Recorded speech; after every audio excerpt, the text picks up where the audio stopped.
Hi. Okay, so today has been a bit of a challenge. I had a few technical challenges. Sorry, I'm starting slightly late. All right, before I go into um, the topic of today, let me first run our intro. Just a minute. It's been very interesting today, just trying to get these things together. And I keep glitching. Please bear with me. This should sort out in a minute. Mm.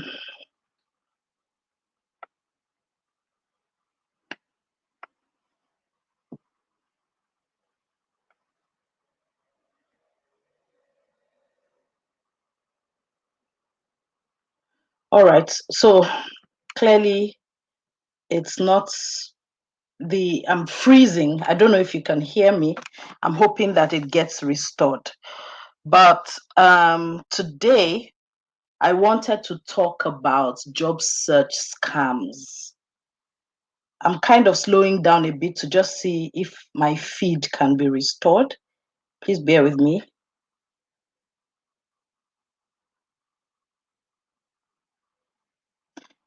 Okay.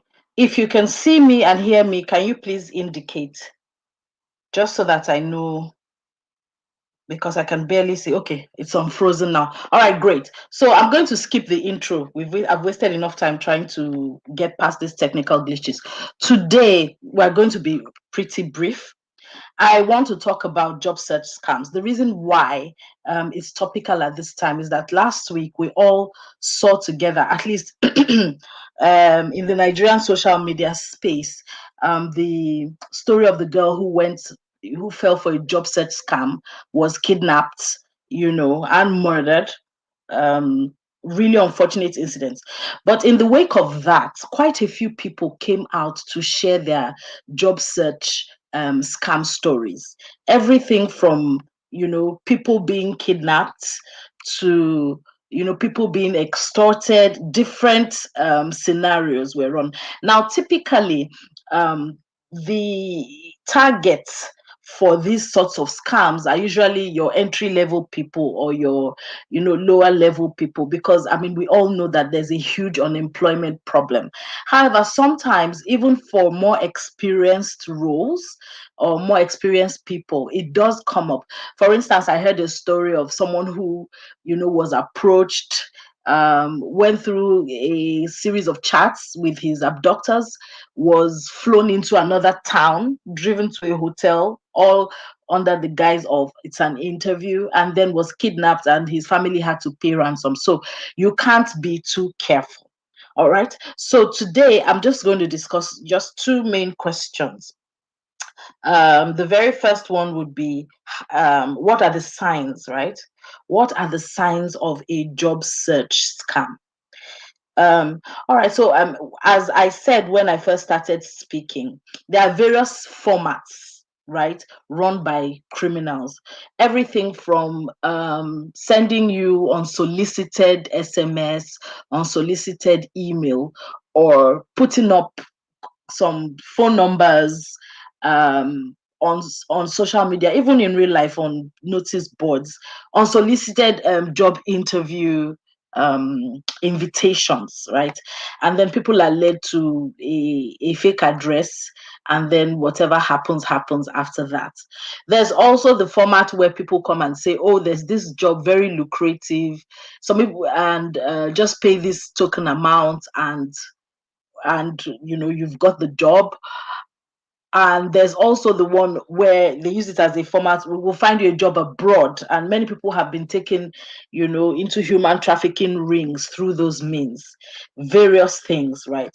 But I mean, the very first thing that comes to mind as you're looking at it, if the offer is too good to be true, you haven't done an interview, somebody just approaches you and says, oh, based on just what we can see here, there's a job for you, come this way.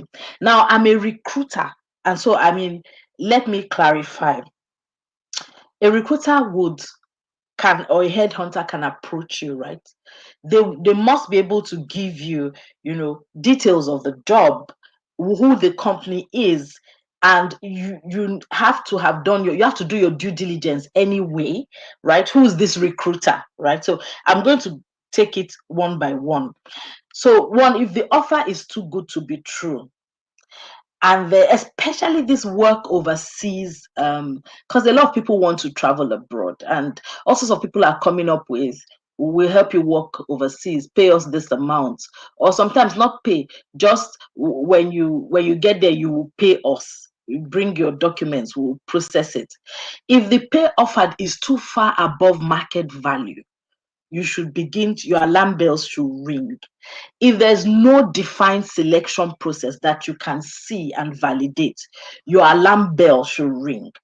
Another hallmark of these scam job offers is unprofessional communication. The emails, the SMS messages, you will see grammatical errors. Um, you will see you're receiving an invite or an inquiry from a recruiter, and it's from a Yahoo or Hotmail or Gmail address. I would think twice, right? It should be from an established domain address, and I'll show you how to double check who owns the domain in a few minutes. But once you're receiving poorly put together communication, it should make your alarm bells, go off. Also, now I have to put a caveat. Sometimes, if there's no proper job description, forget it. Just be extremely suspicious. Now, sometimes recruiters will reach out to you and say, "Oh, you're a good profile, you're a good fit. We're looking for someone to fill this role urgently," and not disclose who the employer is. They do this for a couple of reasons. One, the search, right? As in the search that they're doing might be confidential. Sometimes there's someone in that role, and the company is thinking of exiting the person, and would typically use a third party to discreetly find candidates, right? So they don't want it known in the market. In those circumstances, yes, they will not disclose. Or sometimes it's simply that the recruiter doesn't want everybody to know who they are working for yet, until it gets to the point where you come face to face with the employer. Those circumstances exist. However, what you do in that case is that you then do your due diligence on the recruiter. Who is this recruiter? What company do they work for? Do a Google search them. Who else have they hired? Ask them to provide references, right? Just be very, very, be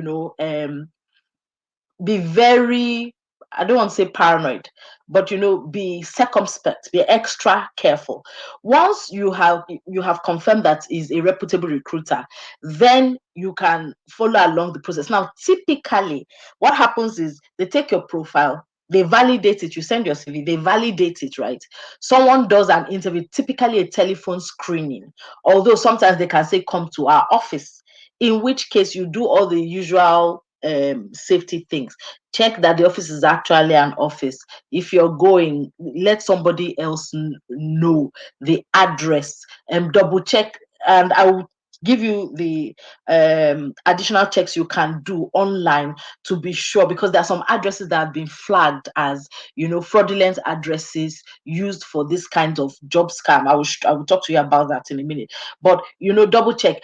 By the time you do the first telephone screen, and maybe the one face to face with the recruiter, then they have to, by the time they are saying, "Oh, come and meet the employer," they must tell you who the employer is. Because after all, you cannot even prepare for an interview with an employer if you do not know who it is. So if at that point they say they can't tell you, then halt the process immediately. Again, I would say only follow through the process with a recruiter that you have validated that they're actually a reputable recruiter. So what else will you see? Once they start to ask you for confidential information, date of birth, bank details, your national identification number, or any sort of like security number, your bank, telling you that, oh, they have to do a credit check and sending you a form online, do not disclose. Do not fill out those types of forms, please. Typically, on all these application tracking systems or all these candidate management systems, they would be asking you about, so the main details would be what are your contact details. Sometimes they might ask for your numbers, phone number, right? Just from a contact point of view. Anything more than that, right, is a red flag. I always strongly recommend that if you're actively job searching, create a Gmail address specifically for your job search so that all your job search inquiries and all that stuff goes there. Why? So that you don't compromise your security, because if you use your normal email address, who knows, right? So create one email address that you use for interviewing and applications and stuff, but never ever, whether online, by phone, or even offline, don't give out your security information, your confidential information. Another one to be careful about is online applications. Right. So they would typically say, oh, here's a link. Excuse me, go to that page and fill out your details. First of all, check whether that form or whatever it is they are giving to you to provide your details online. Is it hosted on their company's domain, the company that they say they represent? Is it hosted there? If it's not hosted there, you need to pause, right?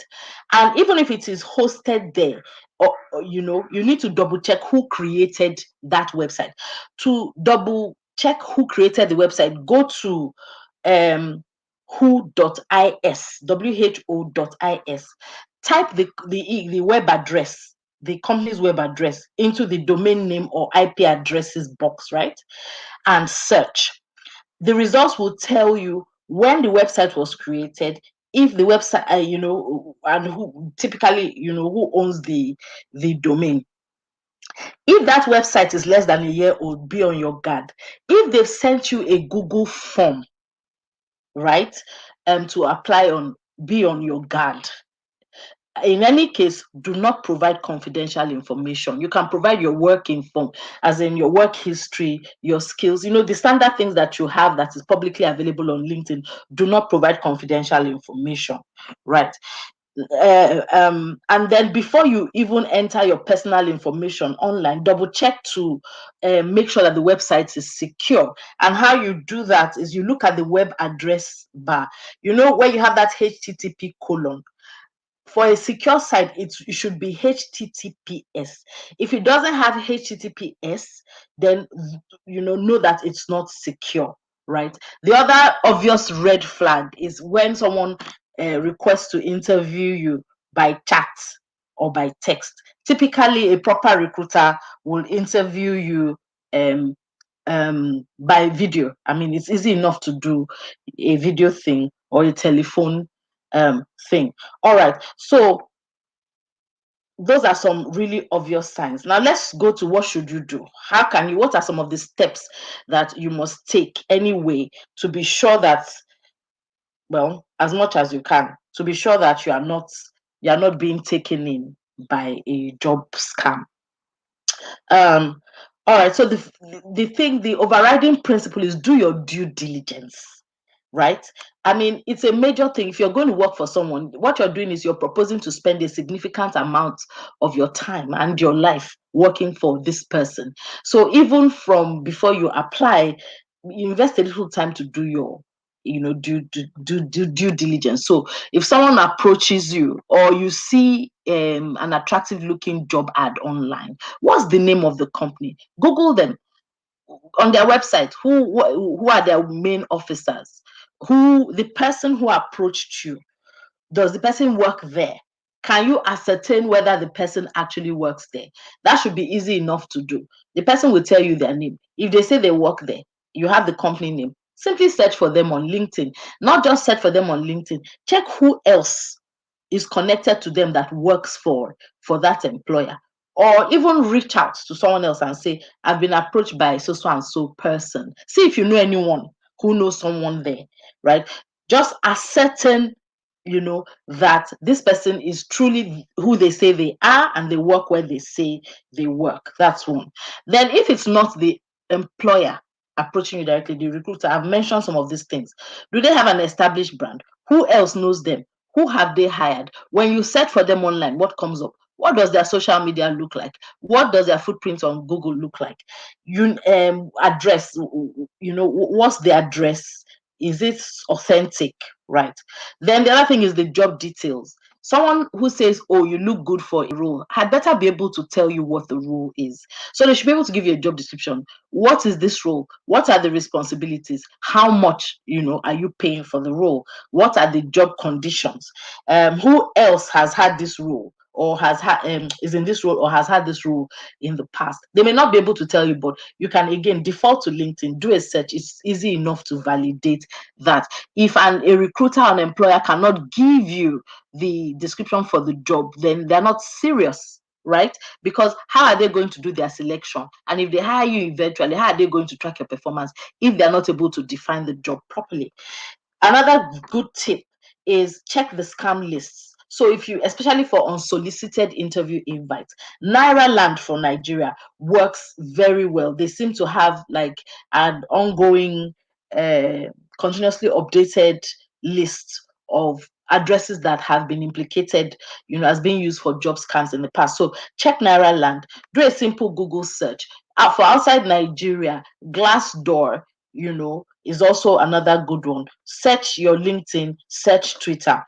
Now, one of the biggest ones is where they say you should pay. Do not pay anybody for any application or any job search process.